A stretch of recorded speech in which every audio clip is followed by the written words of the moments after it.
Alhamdulillah, wassalatu wassalamu ala rasulillah wa alihi wa sahbihi wa mawalah. Asyhadu an la ilaha illallah wahdahu la syarika lah wa asyhadu anna muhammadan abdu wa rasuluh wa safiyyu wa khaliluh addal amanah wa nasahal ummah wa jahada fi sabilihi haqqa jihadih. Oke, rekan-rekan semua yang dirahmati Allah SWT, hari ini karena ada sedikit permasalahan, kita hanya akan membahas apa yang saya temukan tadi. Mungkin contohnya tidak banyak, karena catatannya tidak ke bawah, jadi apa saja surat-suratnya belum teridentifikasi. Kita akan bahas isti'arah sedikit, habis itu kita mencoba melihat amradul qulub ya, yang harapannya nanti kita bisa mendeteksi apa saja sih yang digambarkan oleh Al-Quran sebagai karakter hati, sampai nanti bentuk penyakitnya, sampai arahnya ke Syajaratul Akhlaq ya, yang terkenal, atau pohon akhlak. Sebenarnya bahasan ini mestinya harus serius, terutama karena isu pendidikan karakter itu menjadi hal yang sangat dominan pada pendidikan kita hari ini. Jadi mestinya kita bahas harus serius itu, dan sampai ketemu wataknya Islam sebenarnya kayak apa. Karena hatta institusi seperti UIN, saya tidak yakin apakah kita mendasarkan diri pola pembentukan ruhani kita itu dari Al-Quran sama hadis. Karena pendidikan kita sebagaimana yang kita ketahui bersama, pendidikan karakternya memijakkan pada pikirannya Ki Hajar Dewantara ya, yang sampai melahirkan, saya lupa udah berapa, 9 atau 5 atau 4 karakter besar, tapi nanti kalau kita breakdown ke bawah bisa menjadi sangat banyak itu. Mestinya kita juga harus mengapresiasi misalnya seperti pikirannya Ibnu Miskaweh, yang ada yang menyatakan awal-awalnya sebenarnya berpijak pada pikirannya Aristoteles, tapi dikembangkan lebih baik oleh Imam Ghazali misalnya, yang menjadi Syajaratul Akhlaq. Nanti saya bagikan. Mungkin juga akan sangat menarik nanti insya Allah, tidak tahu mungkin besok atau besoknya lagi.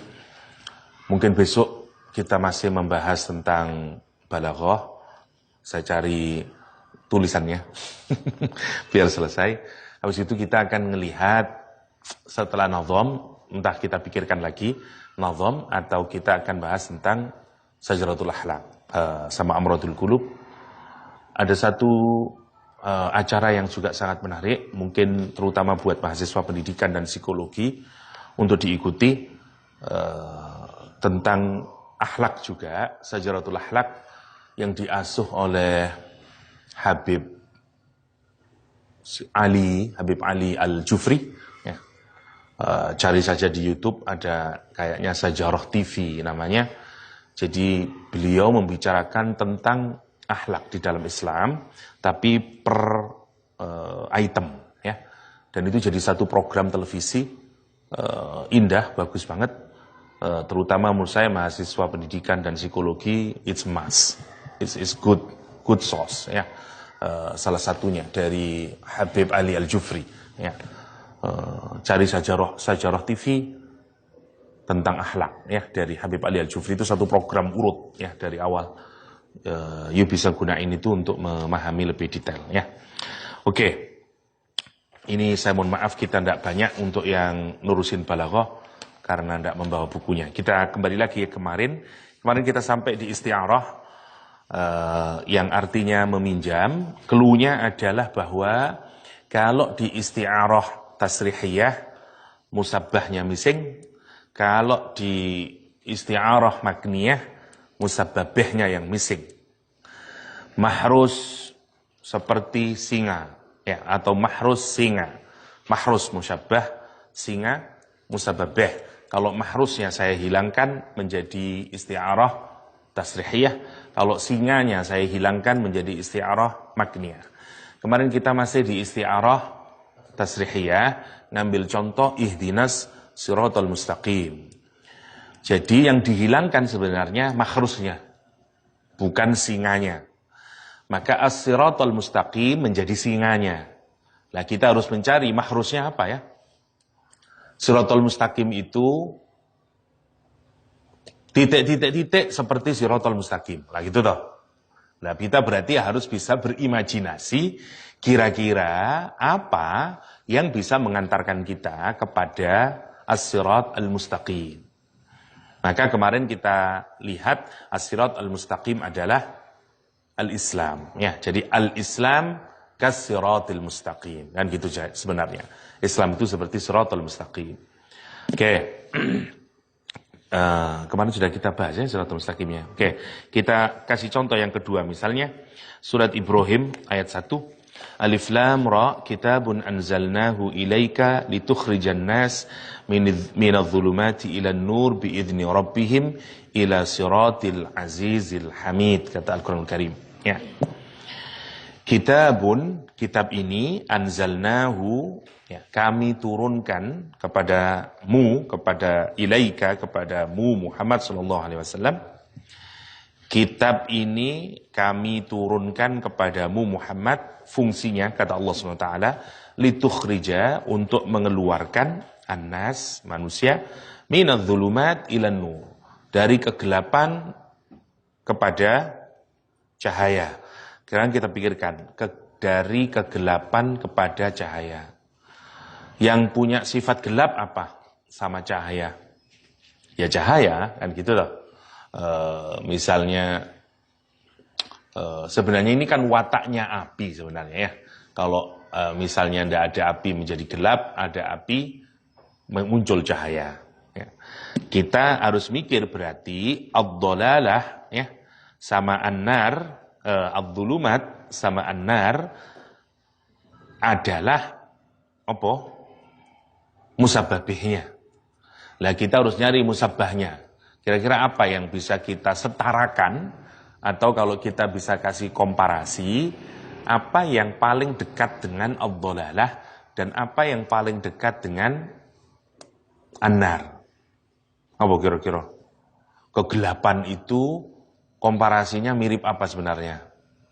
Ini kan Quran, diturunkan Al-Quran, fungsi Al-Quran itu dia mengeluarkan manusia dari kegelapan. Apa yang disimbolkan dengan kegelapan ini? Seperti kegelapan, kan gitu sebenarnya ini. Ya, karena Quran itu tidak gelap. Jadi apa yang mau di Quran itu, kata Allah, diturunkan untuk mengeluarkan dari kegelapan kepada cahaya. Dua kata kalimat ini, ya, ini tentu kalimat pinjaman ini. Ad-dhalalah sama ad-dhulumat sama an-nar. Apa kira-kira musabbahnya? Kalau siratal mustaqim kita bisa asosiasikan kepada Islam. Kalau dhulumat apa kira-kira? Apa kira-kira dhulumat?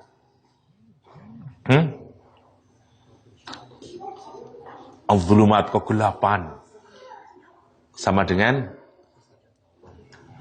ketidaktahuan, sama dengan ad-dhalalah. Kalau an-nur sama dengan al-hidayah. Jadi sebenarnya cari Quran itu punya fungsi apa ya? Kalau orang tidak punya Quran, dia akan kemana? Dia akan tidak mendapatkan, dia akan mendapatkan ad-dhalalah. Ad-dhalalah. Kalau dia dapat Al-Quran, dia dapat apa? Al-hidayah, kan gitu toh. Karena sebenarnya Quran itu fungsinya hidayah. Tapi hidayah itu seperti apa? Hidayah itu seperti cahaya. Oke. Tapi hidayahnya dibuang sama Allah SWT. Diambil cuman nurnya. Ya. Karena hidayah itu kalau gambaran dari hidayah itu untuk lebih memudahkan kita memahami, seperti kalau kita ingin tahu lebih dekat dengan mahrus, ya, gambarannya tadi seperti singa. Singanya yang diambil, dipakai untuk menjelaskan. Karena itu lebih dekat. Kalau misalnya mahrus mungkin memiliki banyak karakter dan segala macamnya. Cuman satu karakter yang pingin ditampilkan yaitu singanya misalnya. Dan itu jauh lebih memudahkan kita memahami. Nah, Quran sama, Quran itu punya fungsi, ya, yaitu memberi hidayah. Tapi kan orang masih bertanya lagi, hidayah itu apa ya? Ya, kesesatan itu apa ya? Ad-dhalalah itu apa ya? Nah, Quran ngasih musyabbabahnya. Jadi hidayah diserupakan dengan cahaya, atau hidayah diserupakan dengan cahaya, sementara kesesatan diserupakan dengan kegelapan. Maka fungsi Al-Quran itu, kata Allah SWT, dia ngeluarin orang dari kegelapan karena ketiadaan cahaya di dalamnya menuju cahaya. Menuju cahaya. Kalau kita bawa Al-Quran, kita dapat hidayah dan kita dilepaskan dari dhalalah, dari kesesatan. Itu juga model tasrihiyah, isti'arah tasrihiyah yang dipakai oleh Al-Quranul Karim. Ya, contoh mudahnya. Atau misalnya wa'tasimu bihablillahi jami'an wala tafarraqu. Wa'tasimu, berpegang teguhlah kalian bihablillah, dengan tali Allah. Ini mesti tapi memang Allah punya tali? Tidak ada toh? Nah, berarti ini mesti ada yang diserupakan dengan tali Allah. Itu maksudnya. Berarti tali Allah ini menjadi musabbahnya. Kira-kira apa musabbahnya? Tali Allah. Apa kira-kira yang bisa kita anggap seperti tali Allah? Apa? Agama. Apalagi? Al-Quranul Karim. Ya. Jadi kira-kira begitu. Nah, kita harus bisa berimajinasi seperti itulah. Itu poinnya. Kalau kita ketemu kalimat yang berpegang teguhlah dengan tali Allah. Allah tidak punya tali ya? Itu maksudnya. Tidak ada habl itu. Hablullah itu nggak ada. Kan gitu tau sebenarnya. Maka dia pasti diserupakan. Apa yang diserupakan dengan tali Allah SWT? Nah, tali Allah itu adalah Al-Quranul Karim. Maka nanti mikir, wa'tasimu bihablillah. Berpegang teguhlah dengan tali Allah. Apa ini? Apa talinya Nahdlatul Ulama misalnya ya? Karena ada tali sapu jagatnya. Nah, itu maksudnya. Kita harus menemukan musabbahnya. Dari situ baru Anda kembangkan pemaknaan dengan menggunakan musabbah behnya. Ngono maksudnya. Jadi misalnya setelah jadi Quran itu seperti tali ya. Kamu lihat tali itu fungsinya untuk apa tali? Dia diulurkan dari Allah SWT. Untuk apa tali? Untuk membuat kita dapat, kalau kita kebingungan, kalau orang dapat tali, seperti kalau Anda sedang berenang atau apapun lah, dia yang menyelamatkan kita, dia memberi guide kepada kita, dia tidak akan membuat kita crossing the limit dan segala macam, karena ada talinya. Oke? Silakan kembangkan imajinasimu sudah, itu poinnya. Jadi yang pertama, temukan musabbahnya, habis itu gunakan imajinasimu untuk memahami tali. Seperti tadi, temukan musabbahnya, Shiratal Mustaqim. Oke, ini musabbahnya berarti seperti Islam. Habis itu, gunakan imajinasimu untuk memahami as-sirat. Gitu. Sama seperti tadi, az-zulumat sama an-nur. Setelah ketemu musabbahnya, gunakan imajinasimu untuk memahami az-zulumat. Ya apa ya gelap itu ya, gimana kamu memahami gelap, kayak apa susahnya gelap, dan segala macamnya. Kembangin sudah. Gitu maksudnya. An-nur, kalau ada cahaya, apa ya fungsinya cahaya? Ngapain ya kalau dapat cahaya? Apa yang bisa dilakukan oleh cahaya? Kembangkan imajinasimu di situ. Itu poinnya kalau kita mendapatkan istiarah. Sedalam mungkin sudah menggunakan imajinasi dan visualisasi terhadap musabbah yang dipakai oleh Al-Quranul Karim. Tapi sekali lagi, alat bantu yang menjadi ukuran agar kita ini tidak keliru memahami adalah temukan musabbahnya. Ojo ngawur terus, tidak ketemu musabbah. Jadi kira-kira ini tali Allah itu maksudnya, kamu kaitkan dengan apa dia itu? Itu maksudnya. Ustadz, gimana kalau kita tidak dapat? Dengan apa ya? Pikirkanlah yang kira-kira memiliki sifat yang mirip. Tentu cara yang paling mudah adalah buka tafsir. Pendapat ulama kayak apa sih? Habis itu baru kamu kembangkan. Kalau misalnya kamu buntu, tidak ketemu. Wa'tasimu bihablillah, berpegang teguhlah dengan hablullah. Apa ya? Kenapa kok dengan tali Allah? Ini apa tali Allah? Apa yang dimaksud dengan hablullah? Kalau misalnya tidak ketemu idemu untuk apa yang bisa yang bercirikan hablullah, tidak ketemu, buka tafsir caranya. Ketemu di situ baru kamu, oh dia dikaitkan dengan hablullah. Habis itu kamu kembangkan hablullah. Sebisa mungkin kemudian.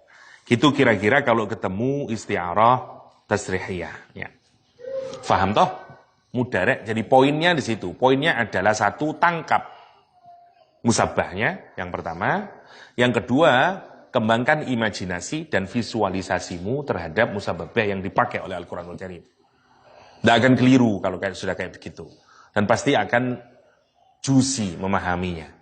Ya. Misalnya kalau minadz dzulumati ilan nur. Nur ini digambarkan dengan apa ya? Hidayah. Hidayah itu seperti cahaya. Oke. Apa ya manfaatnya kalau kita dapat cahaya? Kembangkan itu sudah cahaya itu. Light itu apa? Yang penting kemarin, beautifying dia. Memberikan semuanya, tidak bisa tampil menampilkan beauty-nya kalau tidak ada cahaya. Maka cahaya itu fungsinya adalah memperindah. Apapun saja. Kehidupan kita akan jadi indah kalau ada cahaya. Maksudnya di sini hidayah Al-Quranul Karim. Tinggal kaitin ke belakang gitu. Poinnya begitu aja. Terus misalnya ketemu apa lagi cahaya yang membebaskan kita dari tahu arah kalau ada cahaya itu. Oke, hidup punya direction berarti. Oke, kembangin lagi kayak begitu. Terus kembangin lagi apa ya cahaya itu kira-kira fungsinya apa lagi? Selain giving your direction, giving you a direction misalnya, beautifying your life, beautifying everything misalnya. Terus apalagi ya yang bisa membuat cahaya yang lain itu? Misalnya, membuat kita menjadi clear ngelihat apapun. Kan ada cahaya, menjadi jelas. Kita bisa mengenai mana hak, mana batil. Mana yang jalan itu mendaki, mana yang jalan menurun. Oke, berarti kalau saya dapat cahaya, nah kayak begitu. Terus kembangin, silakan terus berimajinasi wes dengan kata an-nur. Itu poinnya. Tapi guide-nya agar tidak kemana-mana, pastikan kita mendapatkan musabbah. Oke? Sekarang kita ke makniyah. Makniyah sebaliknya. Kayak tadi contohnya, lionnya sekarang yang hilang. Makhrusnya ada, lionnya yang nggak ada. Oke. Misalnya Allah menggunakan di surat Maryam, qala rabbi inni wahadal azbu binni wasta'ala ar-ra'su syaiba. Ini kisahnya tentang siapa? Nabi Zakaria ya. Nabi Zakaria berkata qala, berdoa Nabi Zakaria rabbi, yaknya dibuang, bukan rabbi. Kenapa yaknya dibuang? Mestinya panjang. Qala rabbi. Artinya tetap Tuhanku. Ya toh? Kenapa kok iya mutakalimnya kok hilang? Karena untuk menunjukkan kesungguhan. Desperate. Kalau Anda itu menunjukkan sangat kepingin. Ide dasarnya begini. Kalau Anda itu sangat kepingin terhadap sesuatu. You are in real need. Ya. Maka biasanya you shortening apapun. Itu idenya begitu. Ini ide tentang you hadaf. Ide hadaf ya. Jadi kamu pasti akan membuang kalau mempercepat kemudian. Kalau kamu dalam keadaan emergency. Ya. Misalnya dalam bahasa saja kita memperpendek. Misalnya bukan tolong. Tapi jadi cepat. Tolong. Ya, untuk menunjukin bahwa kita in emergency situation. Kayak begitu. Apalah kamu tidak mungkin kalau dalam situasi yang emergency kita ini menggunakan kalimat dengan kalimat yang panjang, tidak mungkin. Ya, tolong, tidak mungkin. Tolong, cepat kita. Okay? Ide dasarnya begitu. Orang Arab juga begitu. Dibuangnya ya mutakalim untuk menunjukkan you are in emergency, in state of emergency. Ya. Jadi karena itu yaknya dibuang Rabbi. Itu nunjukin dia desperate. Dia in emergency situation. Gitu. Dia pada situasi emergency sangat butuh. Karena itu kalau Rabbi. Kita enggak Rabbi. Enggak begitu. Rabbi habli minas salihin. Rabbi. Ya, misalnya. Oke. Sama kayak Robbi akroman, Robbi ahanan. Padahal akromani, ya, ahanani. Yang mutakalimnya dibuang juga. Itu untuk tujuan apa? Egoismenya, kata dia. Wah, ya. Menarik. Nanti kita insya Allah ada bahasan tentang hadaf. Karena itu juga satu poin yang menarik yang dipakai oleh Al-Quranul Karim. Kalimatnya kan sebenarnya Robbi ahanani, Robbi akromani, misalnya begitu. Tapi semuanya dibuang, Robbi ahanan, Robbi akroman, misalnya. Ya, oke.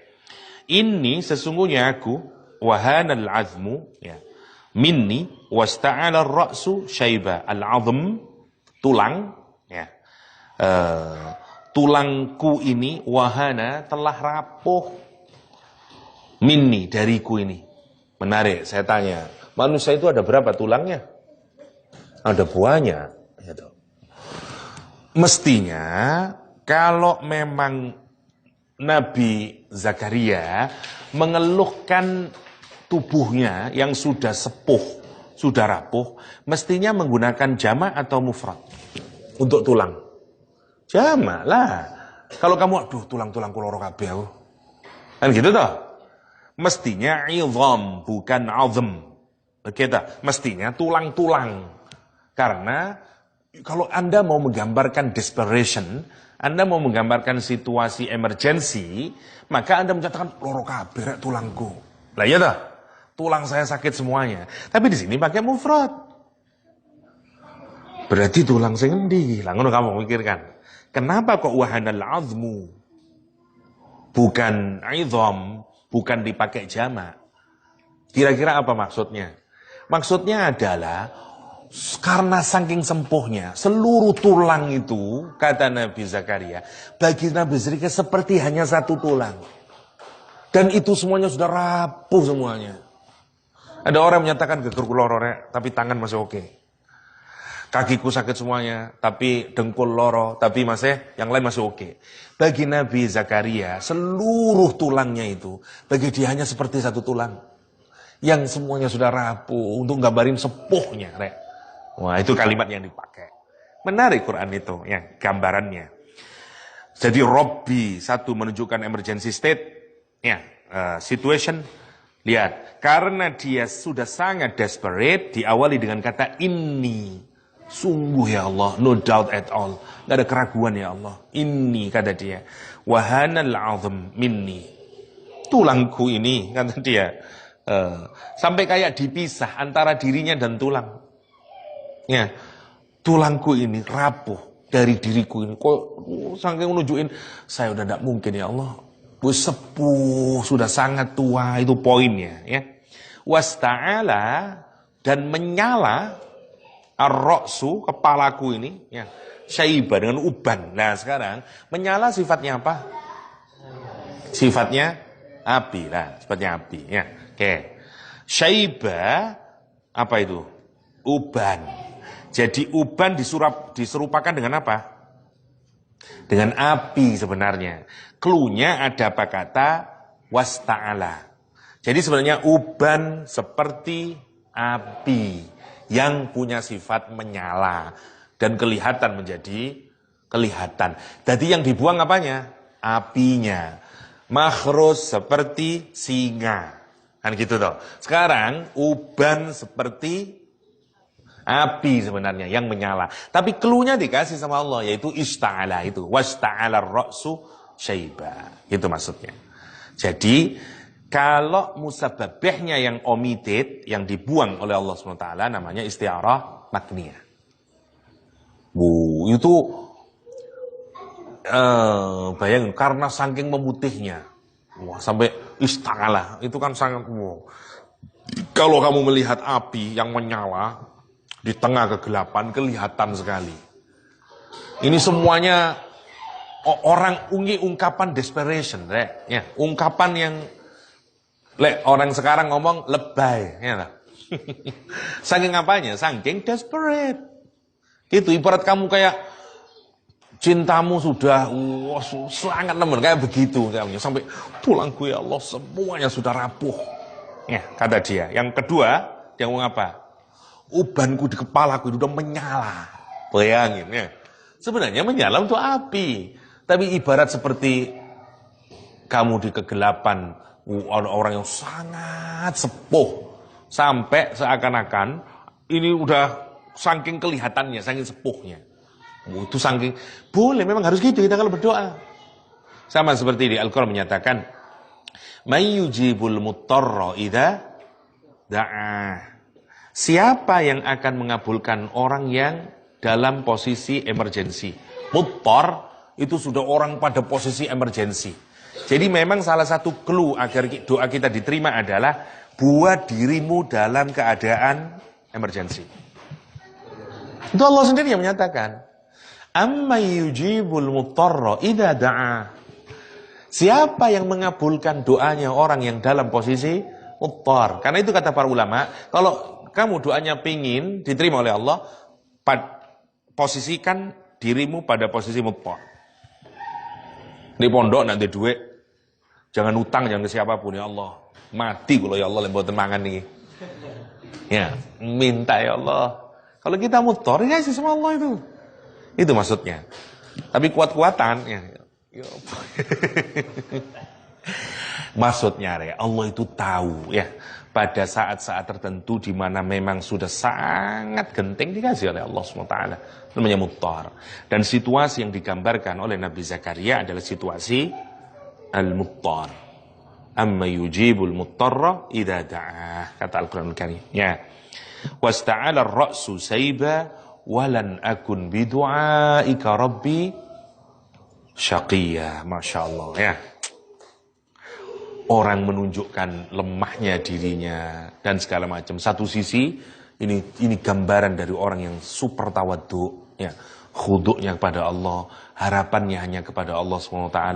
Jadi diri direndahkan serendah-rendahnya Allah, tapi lihat dia tidak kehilangan harapan. Indahnya ya, akhlaknya ya. Kira-kira kalau kamu bayangin ya mentalmu, bayangin mental kita ya. Kalau kita ini ngomongin sudah kayak begitu. Tulang rusak kabur, tulang belulang ini sudah sangat rapuh sudah. Rambut di kepala ini sudah menyala. Kira-kira itu gambaran apa itu, Rek? Kalau manusia biasa, gambaran apa? Orang yang sudah putus asa, lah gitu toh. Orang yang sudah, tapi tidak. Ini gambaran orang yang tawaduk di hadapan Allah SWT. Gambaran dari orang yang super sangat butuh kepada Allah. Gambaran dari orang penghambaan kepada Allah. Kalau kita ini ngomong kayak begini di hadapan Allah, itu the best. Karena kita menunjukkan kita butuhnya diri kita kepada Allah SWT. Gak apa-apa, keren ngono itu. Kalau di hadapan manusia jauh itu. Ya, karena itu kata dia walan akun ya bidu'aika rabbi syaqiyya. Tapi aku sama sekali gak akan pernah bidu'aika rabbi syaqiyya. Tidak pernah saya ini kecewa ya Allah dengan doa yang saya lantunkan. Saya berdoa sejak saya menikah ya Allah. Sampai sekarang tulang saya sudah rapuh. Sampai rambut di kepala saya ini sudah menyala. Saya mohon agar saya dikaruniai anak ya Allah. Sampai di detik yang kayak begini ini, saya tidak pernah kecewa terhadap doa yang saya lantunkan ya Allah. Bayangin, bisa kamu begitu? Gila ya, Al-Quran itu kalau menggambarkan.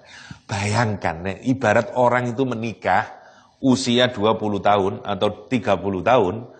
Semua orang menikah doa Rabbi habli minas shalihin. Ya dah.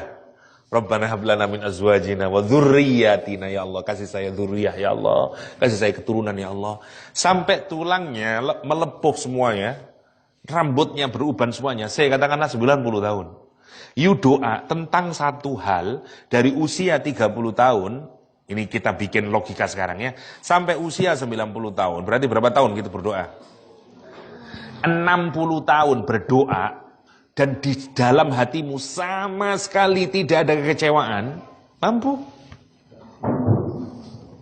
Gila itu, walan akun bidu'aika rabbi syaqiyya. Allah. Dan Allah itu gitu kalau cinta sama hambanya itu. Karena senang Allah dengan rintihannya, dengan ta'abudnya, wa ta'abudana, wa tahasyu'ana, ya. Doanya Imran, ya. Itu yang menarik, Masya Allah kalau kita pikirkan ya. Kita ini doa maunya kayak Google, ya. Once kita enter, Kita maunya dapat langsung. Ya, Masya Allah. Renungin kayak begitu ini. Kurang apa Nabi Zakaria itu? Solehnya dia. Allah yang tahu kapan pastinya doa itu diijabah oleh Allah SWT. Tapi kalimat yang dipakai oleh Al-Quran, walan akun bidu'aika rabbi syaqiyya. Wasta'ala ar-ra'su syaiba isti'arah makniyah.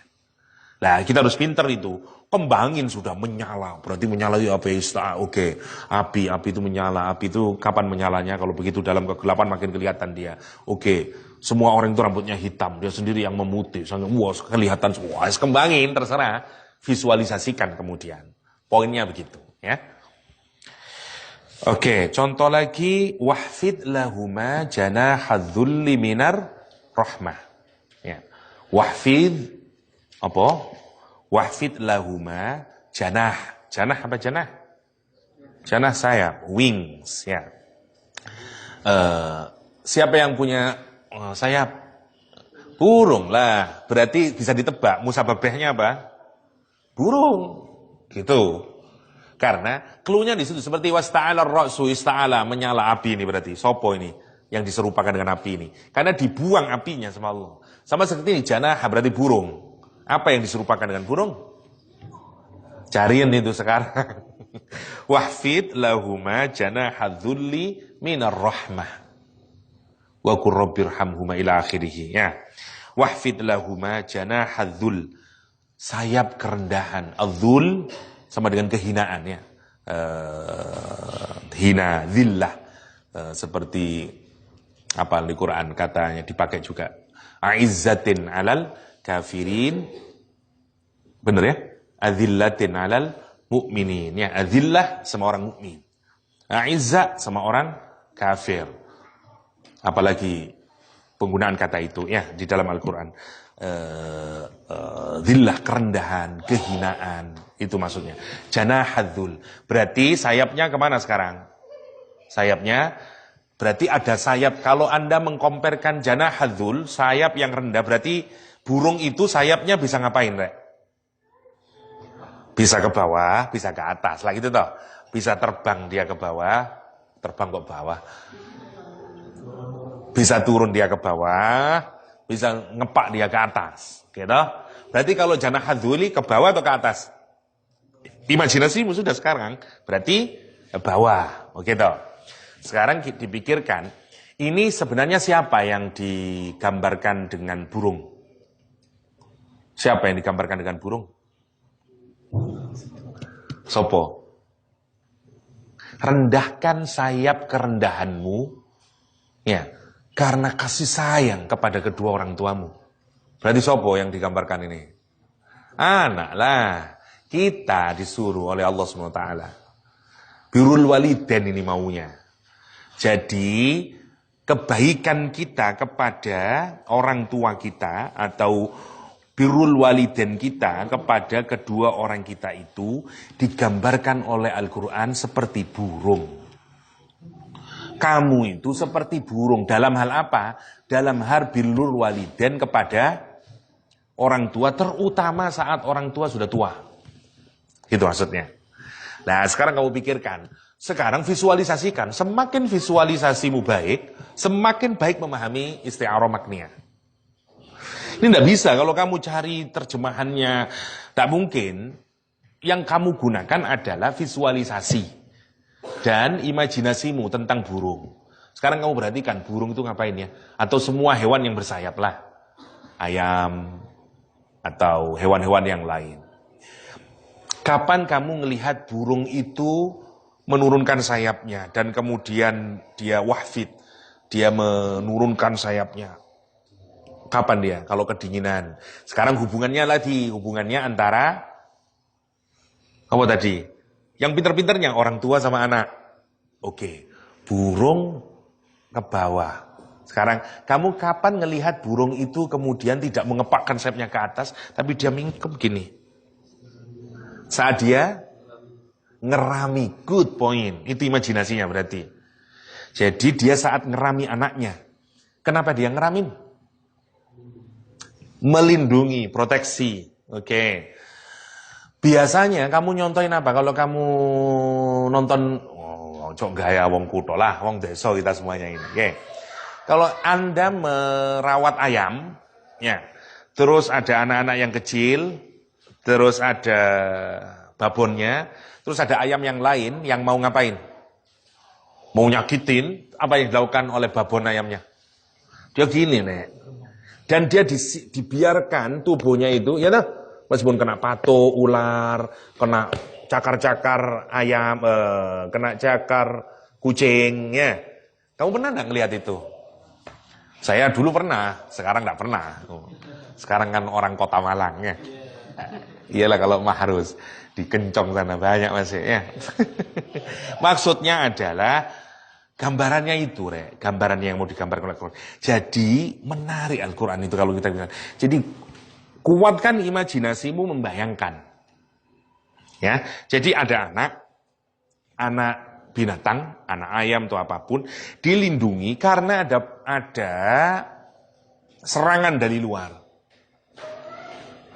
Sebenarnya, kalau dia gunain untuk melindungi, dia mendapatkan apa?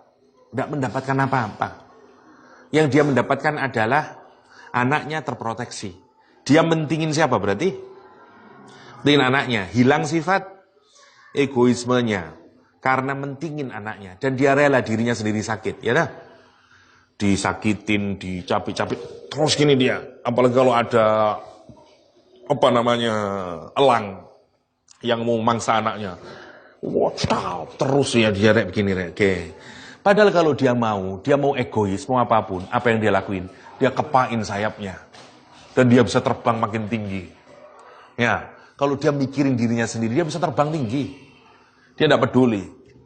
Bye-bye. Sekarang dia terbang tinggi. Ya dah? Sekarang kamu likatkan. Hubungan tadi gambaran dari antara orang tua kepada anak. Ya dah? Sekarang oleh Allah dibalik. Saat orang tuamu tua, posisinya persis seperti anak. Nyusahno. Ya dah? Pipis tidak iso pipis. Kadang kamu harus ganti popoknya. Dia sudah tidak bisa ngeluarin, dia bisa menghasilkan duit.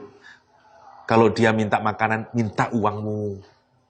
Dia minta sering-sering seperti anak kecil. Ya, Ustaz Lukman punya cerita yang menarik tentang itu. Wah, saya senang kalau cerita itu, cari nanti di YouTube ya. Ada seorang bapak sama anaknya pergi ke kebun. Ya. Terus ada burung hinggap di pohon-pohon. Kemudian si orang tua bertanya kepada anaknya. Anaknya sekarang sudah CEO, direktur sebuah perusahaan. Kenapa sih ayah tadi kok nelpon? Saya ada rapat ya, meeting ini penting. Enggak, saya kepingin kamu nemanin saya ke kebun. Oke, ditemanin, sudah duduk. Oke ya, mau ngapain ya? Sepertinya saya mau meeting ini. Sebentar lah nak. Terus dia bertanya, itu burung apa nak? Kata si ayahnya ini. Dia bilang, burung gereja ya. Oh, ngapain sih ayah ini kok pakai tanya? Burung gereja jelas ya. Oke. Ayah diem aja. Setelah 5 menit kemudian, yang itu burung apa ya? Ayah kan tahu ya, itu sama saja jenis burungnya. Itu juga burung gereja ya. Setelah 5 menit lagi dia tanya lagi. Yang itu ya? Yang itu nak? Yang di bawah nak? Maunya ayah ini apa sih? Jelas-jelas burung gereja. Ngapain ayah itu? Tanya gini. Nangis terus ayahnya. Terus bilang, nah, dulu waktu kamu masih kecil, saya bawa kamu ke taman ini. Kata dia. Dan kamu setiap, bukan 5 menit, 1 detik kamu tanya, Papa, itu apa papa? Saya menjawab dengan cinta nak. Saya senyum jawab, burung gereja nak. Yang itu papa. Itu juga burung gereja nak. Terus yang itu papa. Dan saya begitu sabar dan senang menjawab setiap pertanyaanmu. Sementara kamu hanya sekitar semenit ini untuk menjawab pertanyaanku saja kamu sudah tidak kuat. Akhirnya pergi. Asik banget cerita itu. Saya senang itu, senukman cerita itu. Dan slek gitu ya. Gambaran dari bagaimana birrul walidain itu mestinya dipikirkan oleh anak. Kon kena gambaran begitu itu, masuk nggak dalam hati? Sekarang bayangin Al-Quranul Karim. Sama, itu namanya isti'arah. Namanya isti'arah. Kadang-kadang kita ini kalau sudah dewasa lupa sama ayah kita, sama ibu kita, dan merasa nyusahin orang tua itu. Sumpah jijik. Berseni, nggak bisa sekarang kencing sudah di tempat tidur. Ya dah. Bayangin kan, pikirin awakmu biyen. Berapa kali orang tuamu nyebokin, awakmu bersihin dan segala macamnya. Karena itu kata hadis, kalau ada orang yang punya orang tua, terutama indal kibar, ya yang irtaqon Nabi itu, ya. Di riwayat yang lain, kalau dia punya kedua orang tua atau salah satu dari kedua orang tua, indal kibar, saat orang tuanya sudah tua dan kamu merawatnya, kamu pasti masuk surga. Tapi kalau ada orang yang punya orang tua atau satu orang tua dan dia sudah sepuh, tapi kamu menyia-nyiakannya, ya, kemudian famata fadakhalan nar fa'abadahullah dalam riwayat yang lain, kemudian orang itu mati dengan cara tidak berbuat baik kepada kedua orang tuanya. Kata malaikat Jibril, celaka saja orang kayak gitu. Hina saja orang kayak begitu. Kalimat yang dipakai, raghima anfum ri'in. Raghima anfum ri'in, kata dia, celaka saja. Ar-raghm, at-turab, ar-raqiq, ya, debu yang halus mengenai hidung. Ya. Raghima anfum, hidungnya berdebu. Kayak begitu maksudnya. Tentu saja ini tidak bisa difahami dengan bahasa kita. Ya, kalau dipakai literal nggak akan ini. Jibril cursing those who uququl walidain. Semoga hidungmu berdebu. Semoga hidungmu berdebu. Kalau siapa yang mendapati kedua orang tuanya saat orang tuanya sudah sepuh atau salah satu keduanya, tapi orang itu tidak bisa masuk surga meskipun oleh Allah dikasih orang tua. Apa maksudnya? Semoga hidungmu berdebu. Kan tidak masuk tau. Maksudnya beda memang. Orang Arab itu ekspresif. Maksudnya wajah kita ini adalah bagian yang paling termulia. Simbol kemuliaan wajah. Oke? Simbol kehinaan adalah sesuatu yang rendah. Apa yang lebih rendah dari tanah? Nggak ada. Tanah itu paling rendah. Kalau sesuatu yang paling mulia pada dirimu, kamu letakkan di tempat yang paling rendah pada dirimu, itulah puncak dari kehinaan. Bahasa Arabnya raghima anf. Itu maksudnya. Makanya kalau diterjemahkan pakai bahasa kita, apa yang lebih tepat? Wongko ikon, mate ikon, modar ikon. Gitulah kira-kira. Nggak bisa diterjemah literal. Ya. Karena itu biasanya diterjemah, hinalah kamu, celakalah kamu. Tapi gue kurang seret saya menjemahin celakalah kamu. Karena celakalah itu tesnya orang Indonesia. Sing pas itu ya wong Surabaya, orang Malang itu bongko ya Pak. Wah, itu pas loh. Pas kayaknya modar ya wong koyo ngono itu. Memang begitu maunya. Itulah ekspresinya. Itu maunya.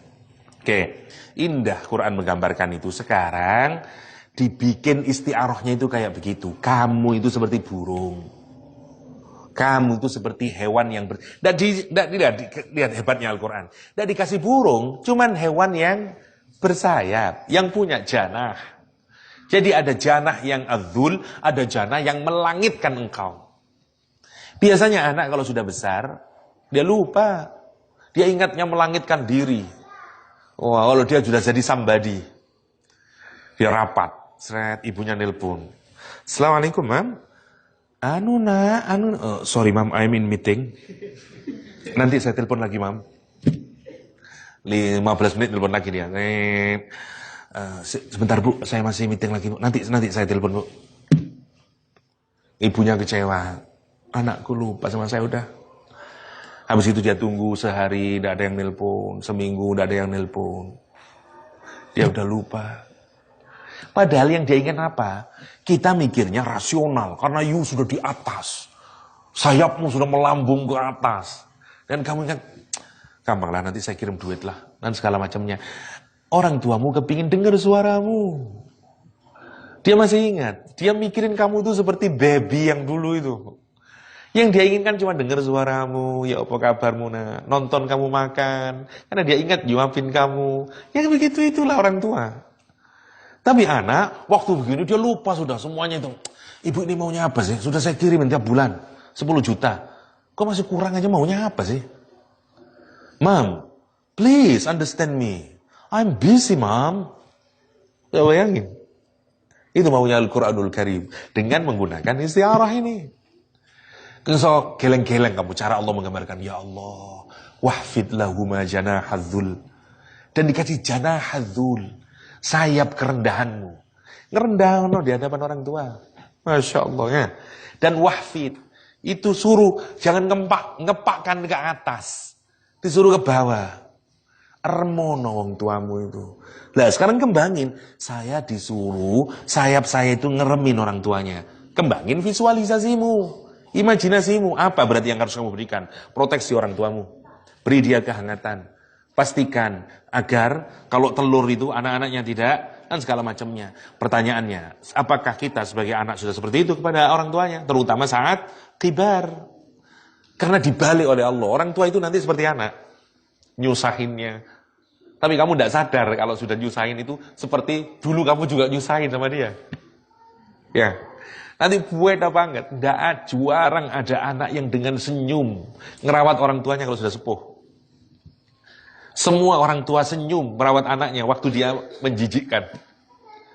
Ya, Masya Allah. Dan masih nangis malam itu. Ya Allah, mugi-mugi yuko kulo dadi soleh solihah.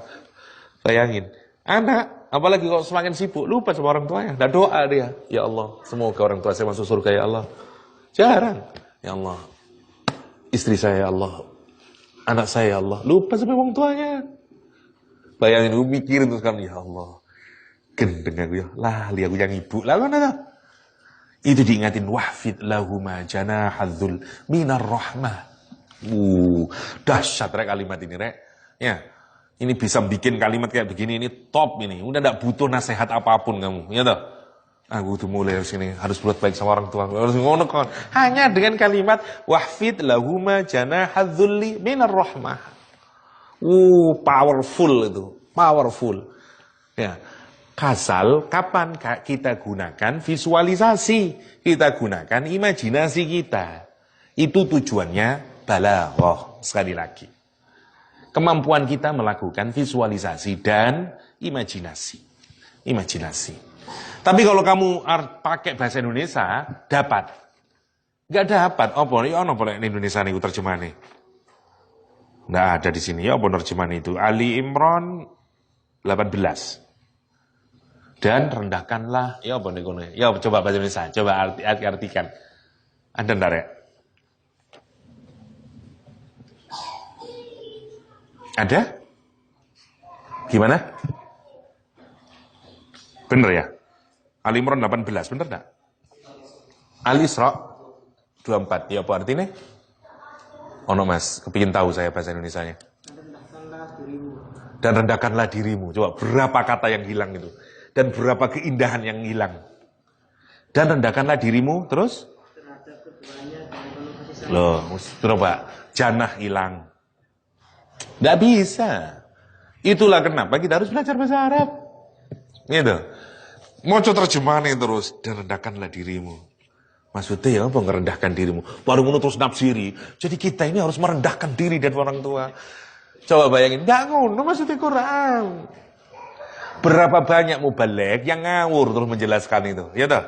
Ayatnya sudah pakai wahfid lahuma janahadzul. Tapi loh kok ini terjemahannya? Padahal mestinya tidak begitu. Kenapa? Karena dia istiarah. Itu maunya. Nah, kenapa kita menjadi penting? Penting banget. Ya. Jadi itu pentingnya sehingga kita bisa menikmati Quran. Kita bisa seperti pantesan ya. Para mufasir itu bisa tenggelam dalam tadabbur. Mungkin ya kan gitu. Kita ini tahu tesnya sedikit lah. Kita ini duduk ulama ya. Mungkin para sahabat sing nangis karena dia tesnya itu kayak begitu dalamnya. Tapi bayangin kalau kita seperti pahaman kita ini cuma seperti bahasa Indonesia terjemahan itu. Dan rendahkanlah dirimu karena kasih sayang. That's it. Ngetouch ke hati ya udah terlalu lah begitu toh. Itu maksudnya. Itu yang harus kita pelajari agar kita ini majleb ke dalam hati kita. Kalau bisa asar, poinnya membahas ini. Poinnya membahas amrotul qulub ini ya. Nggak jadi ini. Oke, satu lagi ada contoh di sini. Oh, boleh. Oh, banyak ini. Alladzina qalu innallaha 'ida ilaina.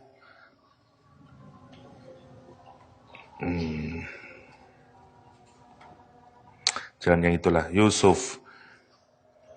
Oke, seperti kayak begini. Idh qala Yusufu li abihi ya abati inni ra'aitu ahada asyara kaukaban was-samsa wal qamar. Ini juga sama. Berarti siapa yang mau? Ini contoh yang ini aja lebih mudah lagi. Untuk kita contoh terakhir ya. Ini sama dengan contoh lagi-lagi isti'arah makniyah juga. Berarti yang disebutkan siapa contohnya? Siapa yang mau diserupakan? Ya. Ini tidak keliru ini.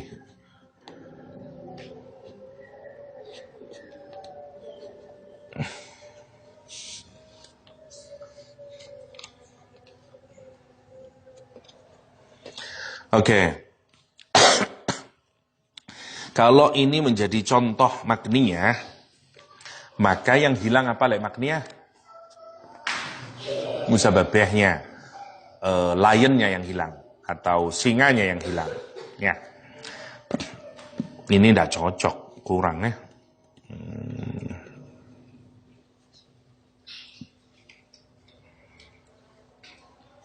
Ahada asyara kaukaban was-samsa wal qamar. Ini diserupakan dengan apa?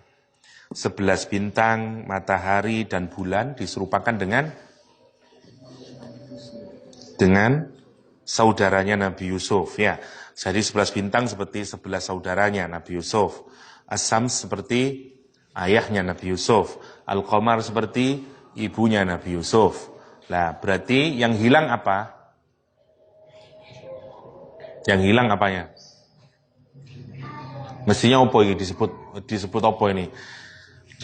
Ini saya soalnya cuma nyari-nyari tadi dari situ, Rek. Nggak sampai mengidentifikasi. Kayaknya salah ini. Menurut saya tasrikhiyah kalau yang ini. Karena yang hilang apa? Musabahnya yang hilang. Musababahnya yang dikelihatkan. Ya. Lah, cluenya dari mana? Alhamdulillahnya dari yang terakhir itu. Ya. Dari Samsul Qurra'aituhum li sajidin. Karena pakai kata ganti hum yang menunjukkan orang. Ya. Jadi dikasih clue. Karena mestinya kalau benda bukan pakai kata ganti hum. Ya. Akil, ghairul akil mestinya. Ra'aituhunna atau ra'aituha ya. Li sajidin ila akhirih ya. Itu juga contoh beberapa isti'arah di dalam Al-Qur'anul Karim ya. Kelanjutannya kita diskusikan besok hari tentang balaghah masih, tapi sebagai tambahan sedikit untuk kapan ya? Saya kalau gini terlalu panjang nanti cuman dapat balaghah tok enggak jadi nazmnya. Kita pastikan aja lah balaghah 2 kali pertemuan lagi ya, karena waktunya mepet. Nanti kalau misalnya mau dapat lebih lengkap lagi ada season lagi lah, karena poinnya kita mau membahas 2 isu yang juga sangat penting agar kita ini bisa mengapresiasi Quran dengan baik. Satu, aspek linguistik dari kajian balaghah, yang kedua dari aspek struktur. Bukan balaghah lagi sekarang, kita lihat nazm, satu cabang lagi dari upaya kita mengapresiasi Al-Quran atau structure Al-Quranul Karim. Karena biasanya yang paling tidak bisa kita apresiasi dari Al-Quran adalah strukturnya. Ya, buku yang paling bagus untuk jadi rujukan adalah lagi-lagi Fadil Salah Samirai sama yang dulu yang pernah kita bahas itu. Apa biar judulnya? Nazm fil Quran atau apalah saya lupa, sama Umar Al-Biqai. Jadi itu pun juga tentu tidak akan sempurna ya. Tapi minimal kita ini di-encourage untuk bisa belajar 2 poin itu ya, yang biasanya jarang kita diskusikan secara mendetail ya. Structure. Dulu saya waktu kuliah di tafsir juga tidak ada pekajian structure ya. Nggak ada itu structure. Balaghah ada tapi tidak dikaitkan juga ke Quran. Murni belajar balaghah ya. Jadi nanti kita akan melihat insyaallah oke lah target saya 2 kali lagi untuk balaghah, selesai enggak selesai saya anggap selesai untuk balaghah. The rest sisanya nanti di pertemuan rutinan kita bisa lanjutkan kajian balaghah. Habis gitu kita bahas nazam biar kita dapat nazam juga. Apa isu nazam, bagaimana contoh-contohnya dan segala macamnya, munasabahnya dan segala macamnya untuk nazam ya atau structure. Nah, sisanya kita masuk ke amradul qulub ya. So, kita 2 kali lagi untuk pertemuan balaghatul Quran ya. Itu sudah asar ya. Makanan belum matang ya. Itu dulu. Hadanallahu iyyakum ajma'in wa sallallahu ala nabiyyina Muhammadin wa alihi wasallam wa akhiru da'wana anil hamdulillahirabbil alamin. Wassalamualaikum warahmatullahi wabarakatuh.